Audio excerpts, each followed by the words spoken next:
Seguimos com o tema erros que todo iniciante comete, verdadeiros pecados capitais para quem está aprendendo sobre vinhos. Isso é uma realidade, e brincadeirinha à parte, isso é muito normal também, não é, gente? Por isso que a frase de hoje vai ser: é errando que se aprende. Uma frase muito usual. É muito comum errar. Erros pequenos, erros grandes. Agora tem uma coisa que não é comum.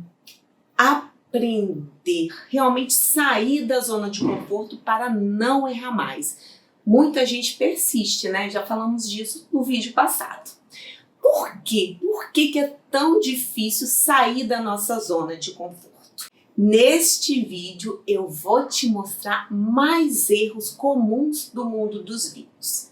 E eu espero que você, se identificar algum desses erros que eu falei no vídeo passado e nesse aqui, saia da sua zona de conforto e realmente aprenda mais sobre o que anda provando por aí.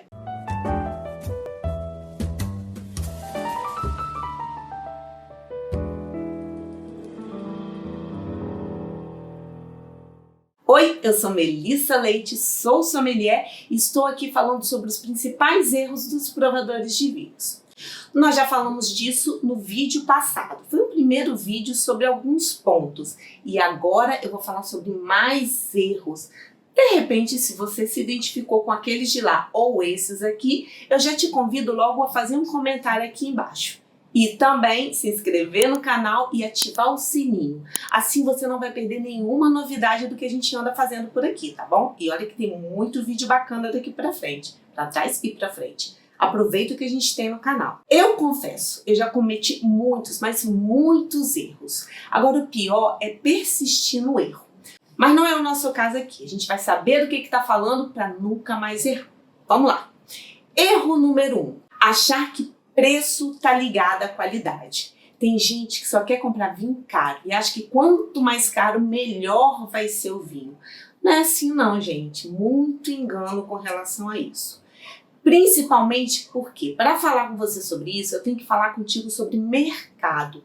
Temas principais sobre mercado que vão te ajudar a entender por que é diferente o valor do vinho que a gente compra, por exemplo, lá fora e o valor do vinho que a gente compra aqui. Vamos entender sobre o líquido, sobre a garrafa, sobre o rótulo, e isso tudo tem a ver com essa embalagem, esse pack que a gente compra quando a gente vai na gôndola da loja ou do supermercado, tá bom? Fica comigo. Primeiro, o líquido, o vinho, principalmente aqui no Brasil. O líquido, o vinho, não é precificado. A sua qualidade não é precificada. Diferente nos países vitivinícolas, que realmente a gente consegue precificar o vinho, entender o valor dele pelo líquido que está lá dentro. Aqui não, e a grande diferença é um tema cultural. Porque aqui no Brasil, e eu já falei sobre isso, vinho é considerado bebida alcoólica com altas taxações de impostos. Lá na Europa, por exemplo, é considerado alimento. Então, assim, é uma bebida para o dia a dia, é um alimento para o dia a dia. E com isso não tem uma taxação tão alta de impostos. Inclusive, eu vou contar uma história para você desse período que eu morei lá. Foram 7 anos morando fora, sendo que a maior parte do tempo eu morei em Barcelona, na Espanha. E depois passei um período no leste europeu e um ano em Portugal. O que acontece? Nesses países vitivinícolas, por excelência, consome-se muito o vinho local, o vinho regional. Então não tem tanta taxação de imposto. A gente está falando de um produto de proximidade. Por exemplo, lá em Barcelona bebe-se muito vinho da Catalunha. Vinho do Priorat, por mais caro que seja aqui ou em outras regiões de Espanha, o vinho do Priorat, lá ele é um pouco mais barato. E tem uma regiãozinha ali do lado do Priorat, que é Montsant, que é mais barata ainda, e são vinhos tão bons quanto. Ou seja, você consegue precificar realmente o vinho que você vai provar. Lá também existem vinhos mais comerciais, que são, por exemplo, os de Rioja, o Ribera del Duero, os vinhos lá de Andaluzia também. Acontece que são todos vinhos espanhóis. Com isso, a gente acaba que consome o produto local e não tem tanta taxação de imposto. tá entendendo? Em Portugal a mesma coisa. Se eu estou na região do Douro, tem muito mais vinho do Douro do que, por exemplo, o vinho lá do sul, do Alentejo, do Algarve. Quando eu estou também na região de Lisboa, é mais fácil achar vinhos de Lisboa. Então, assim, você consumindo esses produtos de proximidade, você tem um pouco à mão aqueles vinhos, sabendo realmente valorar pelo líquido que está ali. Diferente aqui no Brasil. Aqui no Brasil você vai em qualquer lugar, desde uma loja de vinho até um supermercado, até um e-commerce, a gente vê vinhos de todos os lugares do mundo. Ou seja, é muita taxação de imposto, muito imposto que incide sobre aquele produto que está ali. Isso é um fator primordial para você entender que o mercado do vinho oscila. Às vezes você não está pagando porque o vinho é melhor, e sim porque o vinho é de mais longe, por exemplo. Isso também é um dos temas que eu falo muito para justificar o porquê que a gente deve consumir os nossos produtos internos, o nosso produto de proximidade. O país vitivinícola se faz assim, não é, gente? O fato é o seguinte, são questões econômicas diversas que fazem a gente pagar mais caro. Isso acontece em qualquer lugar do mundo. E aqui a gente tenha mais acesso a vários vinhos de muitos lugares diferentes. Com isso, a gente também acaba que paga muito além do líquido que está na garrafa. A gente paga imposto pela região que ele vem, a gente paga pela forma que ele chega aqui, a gente paga pela modinha que ele está, a gente paga pelo rótulo famosinho dele. Então, assim, muito detalhe que envolve muito além do que o vinho bom ou ruim que a gente está consumindo. Vocês me entenderam com relação a líquido? Por que o mercado interfere muito? E a gente precisa entender isso para poder saber o que a gente está comprando. Essa é uma informação muito valiosa, tá? Eu, se fosse você, ficava atento, não só a essa, mas outras que eu posso te passar. Por isso, ó, tem vários links aqui embaixo com conteúdos exclusivos para você. Fique esperto nisso. Outro tema, atenção à garrafa e ao rótulo, já que a gente começou a falar disso, né?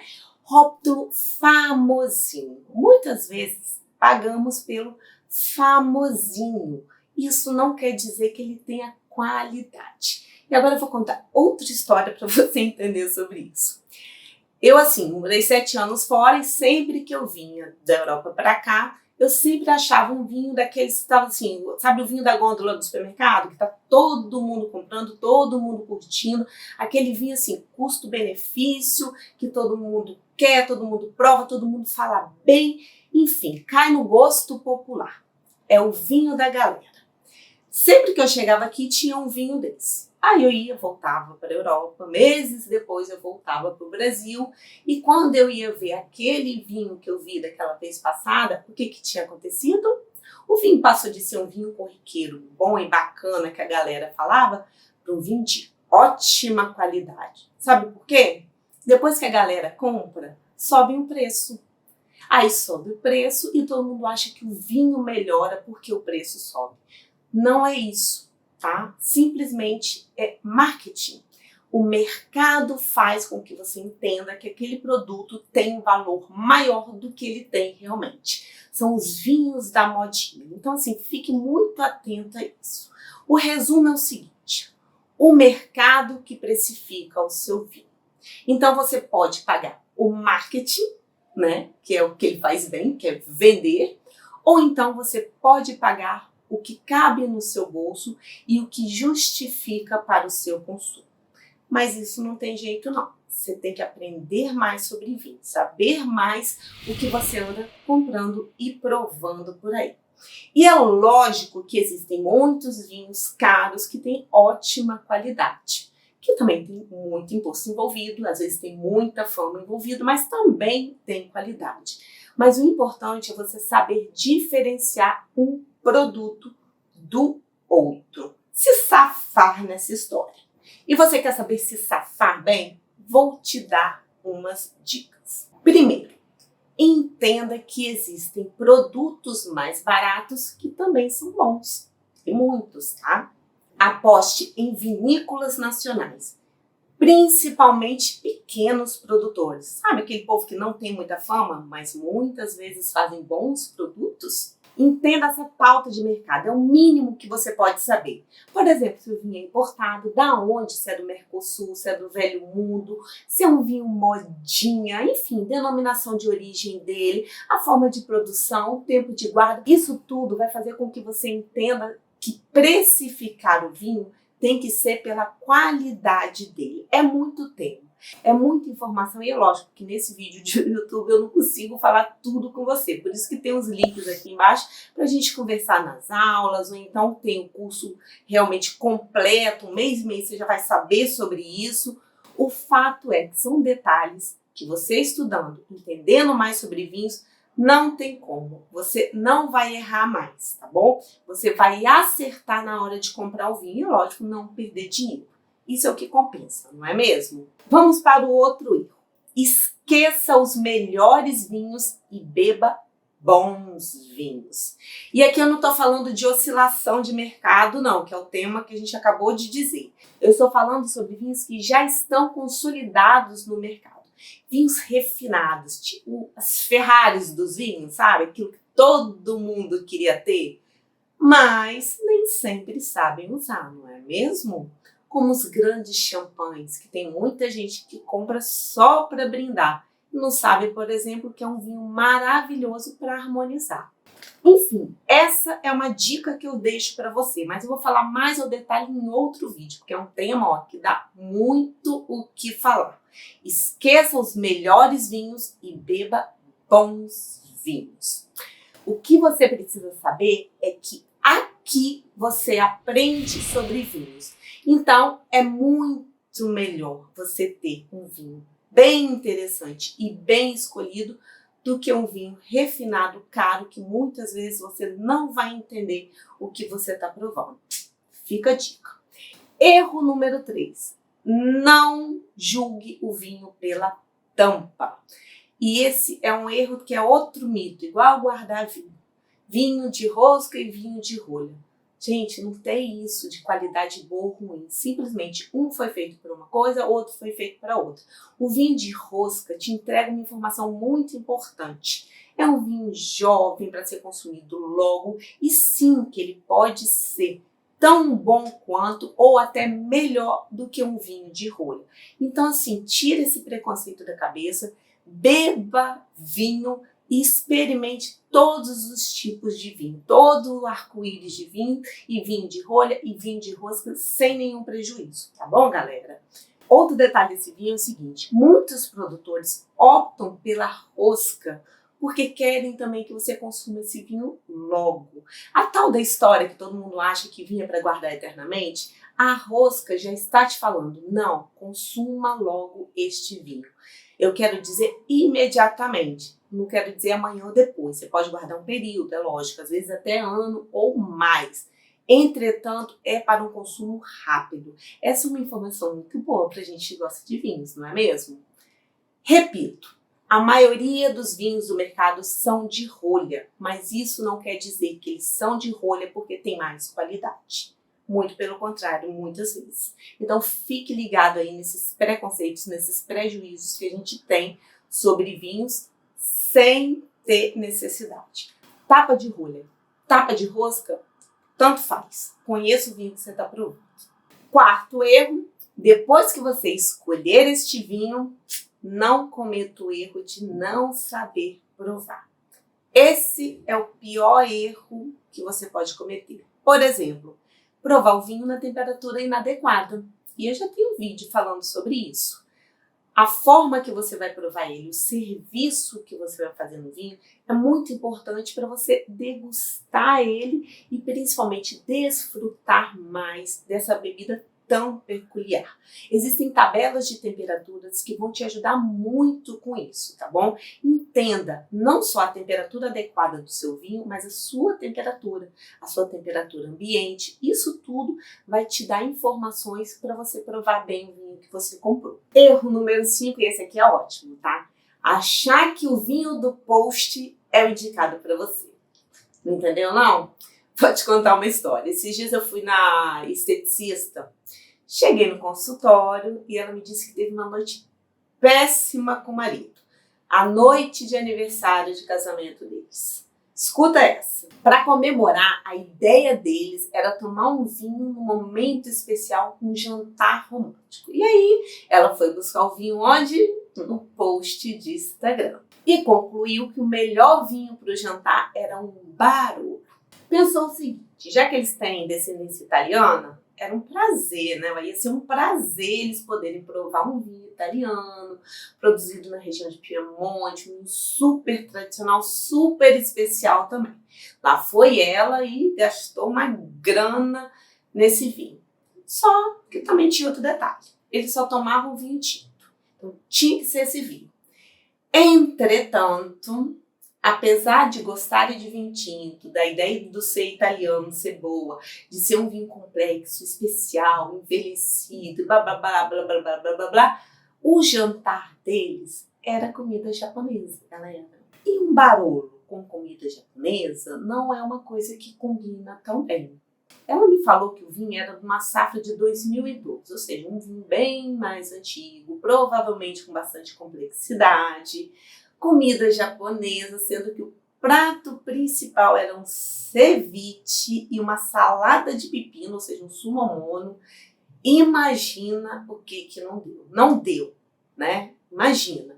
Ela falou que ela só sentia cheiro de vinagre no vinho. Não sei se o vinho também estava bom, se não estava. O fato é que vinagre mesmo tinha na salada dela e no ceviche, o limão. Então, assim, a combinação foi péssima e estragou a noite dos dois. O marido começou a passar mal e ela falou que ele passou mal a noite toda. O coleguinha do Instagram que indicou não sabia disso. Ela não sabia disso. E resumo, ela achou que o simples fato de ser um bom vinho, pela indicação do coleguinha do Instagram, era o motivo para ela comprar o vinho especial, para a noite especial, para a comida especial, que no final não foi nada especial. Vocês estão me entendendo? Às vezes, a melhor opção para uma ocasião não é a melhor opção para outra ocasião. E o que aconteceu nessa história específica da minha esteticista? Ela não conhecia o perfil de consumo dela, ela não sabia fazer harmonização e ela não sabendo esse monte de detalhe que não é difícil, é simples. O que aconteceu? Primeiro, ela perdeu dinheiro porque comprou um vinho muito caro. Me falou ainda que o vinho estava com gosto de vinagre, não sei se estava bom ou não. O fato é que, ela não teve uma experiência gastronômica boa, foi péssima, né? Não fez uma harmonização, muito pelo contrário, fez uma desarmonização. Vinho Barolo com ceviche não é nada que combina. E outro detalhe, perdeu a noite, perdeu a festinha de casamento que ela poderia fazer com o marido, pelo simples fato de não estar tão atenta ao vinho que ela comprou. Eu falo isso muito com os meus alunos no curso. Quando a gente sabe o consumo de vinho nosso, quando a gente sabe o nosso momento, a gente entende a ocasião do vinho branco, a ocasião do vinho rosé, a ocasião do vinho tinto, a gente entende a ocasião do vinho jovem, a ocasião do vinho complexo. Então, assim, são muitos detalhes, mas são fáceis de entender. É simplesmente você saber o seu perfil de consumo, a ocasião certa, o momento certo, com a pessoa certa. Vinho é isso, tem essas peculiaridades. Comprar vinhos pode ser fácil e pode ser difícil. Pode te gerar um bem-estar e pode te gerar um mal-estar, como aconteceu com essa esteticista minha. Tudo vai depender do que você sabe sobre vinho.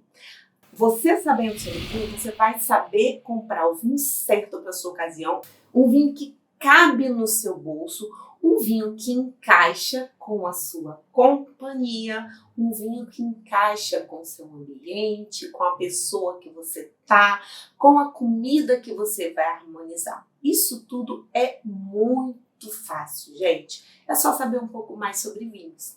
Tem outro detalhe. Entenda, acima de tudo, a sua relação com o vinho. O importante mesmo é você desfrutar o momento, a sua bebida com boas companhias, tá bom? O que você não souber, com o tempo, com a sua jornada, você vai acabar aprendendo. Então, assim, fique tranquilo, porque o não saber sobre vinhos é um motivo para você saber mais. Afinal de contas, só não erra quem não faz, não é mesmo? Então não tenha medo de errar. Vamos lá, faça o consumo de vinhos, faça da forma errada, faça da forma certa, mas acima de tudo, saia da sua zona de conforto. Entenda o que você está provando. Conhecimento é o que você precisa para evoluir no mundo dos vinhos. Por isso que eu tô aqui para te ajudar. Segue comigo e a gente vai se ver no próximo vídeo. Tchau! E realmente aprenda mais sobre... O pior é persistir no erro. O pior é persistir no erro. A gente vai saber porque tem muita gente que só quer comprar o vinho mais caro achando que é ele que vai ser o vinho maior. Foram 7 anos total na Europeana. Principalmente pequenos produtos. Por exemplo, você entende? Um vinho que encaixa no seu bolso. Um vinho que cabe também.